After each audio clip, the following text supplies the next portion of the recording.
Mr. Turner, for what purpose? The gentleman yield for some questions. Would the gentleman yield for questions? I yield. Gentleman yields. Thank you, Chairman Murr. I have several questions. Your bill includes the word fraud several times, including in the caption and in the bill's legislative findings section. Could you detail for the body how many instances of election fraud occurred in the 2020 election in the state of Texas? I don't have that information in front of me, although I do know that there were resource witnesses with both the Texas Secretary of State and the Office of the Attorney General during the committee hearing that may have been asked those questions.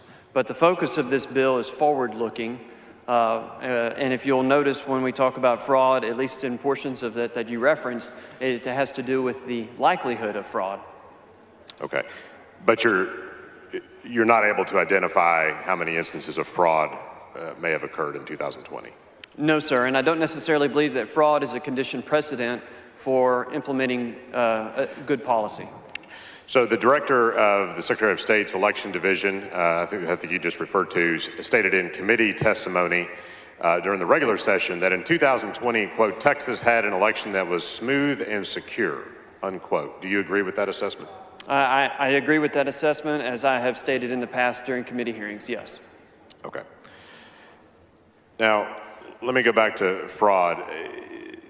Have you read about or been briefed at any time about the results of Attorney General Ken Paxton's election fraud investigation efforts in the 2020 election?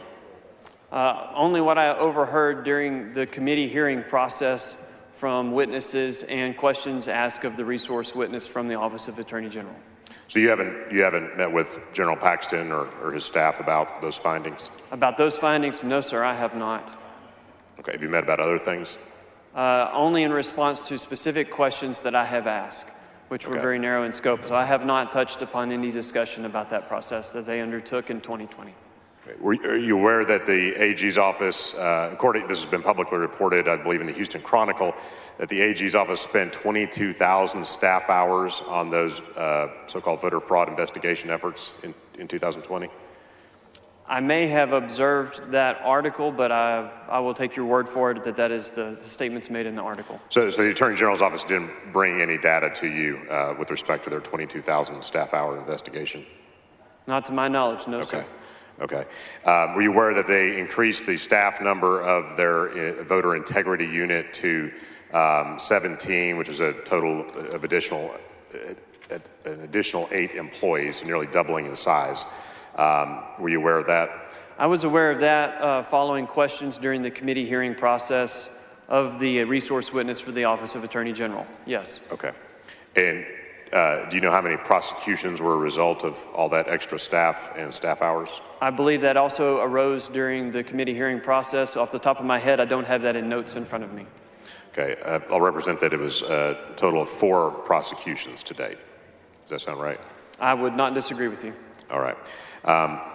And so is it correct that there were, when they looked at instances of so-called fraud, that they in fact found 16 total instances, this is not prosecutions, just instances of fraud they've identified, each having to do with a voter listing an incorrect address on a voter registration form.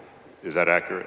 I don't recall that specificity. I will tell you there was some discussion between the difference in the number of individuals versus the number of counts that were raised against them in various different cases. So I'd have to take your word for it. I don't know, Mr. Turner. Okay. So with respect to your bill, did you or did the committee at any point do any sort of impact analysis, specifically a racial impact analysis, and how this bill could impact voters of color, specifically African American and Hispanic voters in the state of Texas? No, sir. There was no impact study done? No, I was asked that repeatedly during committee by members of the committee by members of the committee, and my answer remains the same, no. Okay, why was no study conducted? I don't know that a study is required, but I'm not aware of any disproportionate impact studies that are currently in existence. Nobody's made me aware, although I have implored my fellow members to share any information that they may have that may be helpful during this process. But you didn't make any attempt to initiate such a study to ensure that there would not be a disparate impact? I did not make an attempt to initiate a study, no, sir. Okay. In the regular session, you'll recall, I think, that there was a lot of discussions about the conference committee report on Senate Bill 7 and some specific provisions that were added into that bill in the conference committee report at the very end of the session. Specifically, a provision relating to overturning elections and another provision that limited Sunday early voting hours that was widely seen as an attempt to target Souls to the Polls programs that a lot of churches run. Do you recall those provisions? I certainly do recall the discussion, and I recall hearing about those provisions. Yes, sir. Okay. And are those provisions in this bill today? No, sir. And if I may expand upon that just a little bit, there are prescribed start and end times during Sundays that you will find in this bill, but I understand that no one has raised any objections that would impact Souls to the Polls. In addition to that, specific language about the judicial overturning of elections without considering or determining how individual voters voted is not contained in the legislation before the body today. Okay, thank you. So back to those provisions, have we established where those provisions came from in SB 7?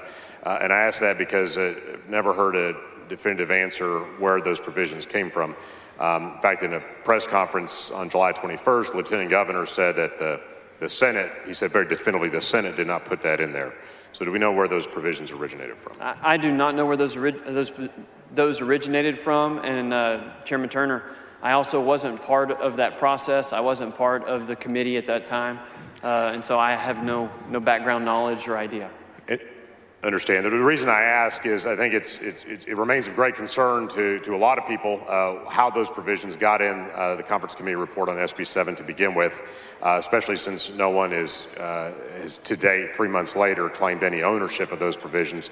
So my question is, how can the body be assured that the provisions of SB 1 that we have before us today were not authored or constructed by the same folks who put in those provisions in SB 7 that no one's willing to claim credit for? How can the body be assured of that today? I think the body can pass a good piece of legislation off the House floor and the Senate concur with it.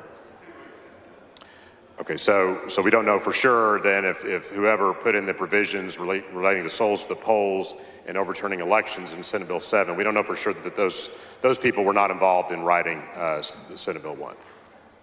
I play a role in drafting Senate Bill 1 that you have before you, and I can tell you that those provisions are not contained in this document, and I have no desire for those provisions to be contained in this document.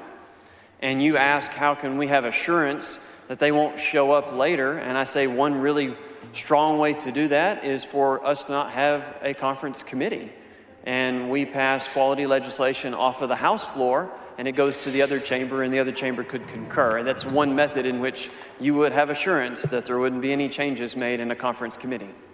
Right, and I think my concern right now is simply that if those provisions were written by folks who also had a hand in writing this bill that we have before us today, my question is if that at some point was proven to be the case. And it may not be, but it sounds like we don't have the answer to that information right now. Well, let me make another distinction, if I may interrupt.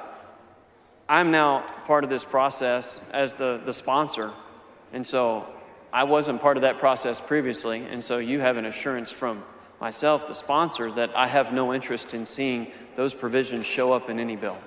If it turned out later that there was a connection between people that helped write those provisions and helped write this bill, do you think that would undermine the integrity of this bill?